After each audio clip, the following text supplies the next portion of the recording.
അനുമോള് അനുമോള് നമ്മള് തിയേറ്ററിൽ പോയി സിനിമ കാണുമ്പോന്നിട്ട് അനുമോള് തിന്നാറ് പോപ്കോൺ ഇഷ്ടാണോ? ജോക്കോട്ടിന് ഇഷ്ടാണോടാ പോപ്കോൺ? ഒരു പാത്രത്തില്. അപ്പൊ നമുക്ക് പോപ്കോൺ ഉണ്ടാക്കാം. ഇതൊക്കെ ഇങ്ങനത്തെ ഒരു സംഭവം പണ്ട് ഞങ്ങൾ ഇതൊക്കെ വെച്ചിട്ട് പോപ്കോൺ ഉണ്ടാക്കാറുണ്ട്. 10 രൂപയാണ് കേട്ടോ ഇതിന്റെ വില. അതിന്റെ 15ന്റെയും കണ്ടിരുന്നു. അപ്പൊ ഗോൾഡൻ സിസിൽ എന്ന് പറഞ്ഞിട്ടുള്ള ഒരു ഫ്ലേവറാണ് എടുത്തേക്കണേ. ഫ്ലേവർ ടേസ്റ്റ് ഉണ്ടോ എന്ന് അറിയില്ല. അപ്പൊ ഒരു കുക്കറും ഈ ഒരു ഐറ്റം വെച്ച് നമുക്ക് പോപ്കോൺ ഉണ്ടാക്കാം. എന്നിട്ട് നമ്മളെ അതാണോ സാധനം? അങ്ങനെ ആ സാധനം ഞങ്ങൾ ഉണ്ടാക്കാൻ ഒരു കുക്കർ വെച്ചിട്ടുണ്ട്. കുക്കർ കഴുകിയ കുക്കർ ആയതുകൊണ്ട് വെള്ളം ഒന്ന് വലിയാൻ വേണ്ടി ഇങ്ങനെ വെച്ചിരിക്കുകയാണ്.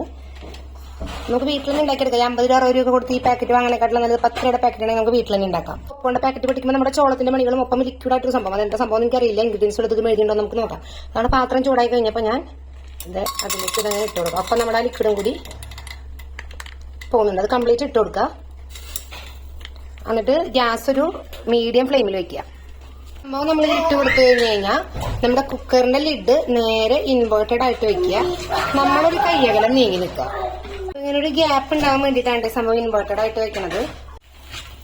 സംഭവം പൊട്ടി തുടങ്ങിയിട്ടുണ്ട് കേട്ടോ. അപ്പൊ നമ്മൾ ഇടയ്ക്കൊന്ന് ജസ്റ്റ് ഒന്ന് ഇളക്കി കൊടുക്കണം. നന്നായി കടുപ്പിങ്ങനെ പൊട്ടി തുടങ്ങുമ്പോൾ ആ സംഭവത്തിന്റെ ആ പൊട്ടലൊന്ന് കുറയുന്നവർ ഇടയ്ക്ക് പാത്രം ഒന്ന് ഇളക്കി കൊടുക്കണം. അപ്പൊ പൊട്ടുന്നുണ്ട് ചേട്ടാ.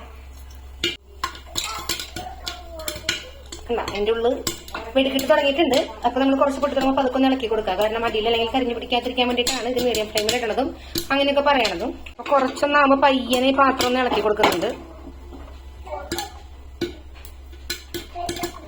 നല്ലോണം പൊട്ടും. പിന്നെ പൊട്ടൽ കുറയാറാകുമ്പോൾ സൗണ്ട് നമുക്ക് കേൾക്കാം. നമ്മൾ 10 രൂപയുടെ ഒരു സംഭവം വാങ്ങിച്ചെങ്കിൽ അത്യാവശ്യം ഉണ്ടാവും. നമുക്കിത് വീട്ടിൽ വാങ്ങിച്ച് സ്റ്റോർ ചെയ്ത് കഴിഞ്ഞാൽ പിള്ളേർ എപ്പോഴെങ്കിലും ചോദിക്കുമ്പോൾ എടുത്ത് കൊടുത്ത് അവരുടെ വാശിയൊക്കെ മാറ്റാം. വലിയ പാക്കറ്റ് വാങ്ങിക്കുന്നതിനേക്കാളും നല്ലത് എനിക്ക് തോന്നുന്നു ഇതാണ്. 10 രൂപ ഉണ്ടെങ്കിൽ നമുക്ക് അത്യാവശ്യം കഴിക്കാം, വാങ്ങിച്ചെടുത്ത് വയ്ക്കുകയും ചെയ്യാം. പോപ്കോൺ പൊട്ടിച്ച് വെക്കുമ്പോൾ തണുത്തു പോകുന്ന പോലെ തണുത്തു പോവില്ല. അപ്പൊ നമുക്ക് ആവശ്യമുള്ളത് ഉണ്ടാക്കിയാൽ മതി. അപ്പൊ നമ്മുടെ പോപ്കോൺ റെഡി ആയിട്ടുണ്ട്. ഇത് പക്ഷെ മുൻപ് ഞങ്ങൾ വാങ്ങുമ്പോൾ നല്ലോണം ഉണ്ടാവാറുണ്ട്. അത് കുറച്ചേ ഉള്ളൂ 10 രൂപയുടെ പാക്കറ്റിൽ. പിന്നെ 15 രൂപയുടെ പാക്കറ്റും ഉണ്ട്. അപ്പൊ ഇതില് വളരെ കുറച്ചേ ഉള്ളൂ. ഇമീഡിയറ്റ് ആയിട്ട് ആയി കഴിഞ്ഞ് കഴിഞ്ഞാൽ പാത്രത്തിലേക്ക് കരിഞ്ഞു പോകും. 10 രൂപയ്ക്ക് ഇത്രയുണ്ട്. 3 പേർക്കും ചായക്കൊന്നും കഴിക്കാനുള്ളതൊക്കെ ഉണ്ട്. അപ്പൊ നമ്മളിങ്ങനെ 2-3 ഫ്ലേവറും കൂടി വാങ്ങിയിട്ടുണ്ട്. അപ്പൊ ഇത് ഈ ഫ്ലേവർ എങ്ങനെയുണ്ടെന്ന് നമ്മൾ കഴിച്ചു നോക്കി. അത് എല്ലാവർക്കും പങ്കുവെച്ച് കൊടുത്തു. സംഭവം കുഴപ്പമൊന്നുമില്ല, നല്ല ടേസ്റ്റിയാണ്. 50 രൂപയ്ക്ക് നമ്മൾ വാങ്ങിച്ച് ഈ പാക്കറ്റ് വെക്കണേക്കാളും നല്ലത് ഇത് വാങ്ങിയാൽ ചൂടോടെ പിള്ളേർക്ക് കൊടുക്കാം. അത് ഇഷ്ടമുള്ള പിള്ളേർക്ക്. രസമുണ്ടോ ചോക്കട്ടാ? രസമുണ്ടോ?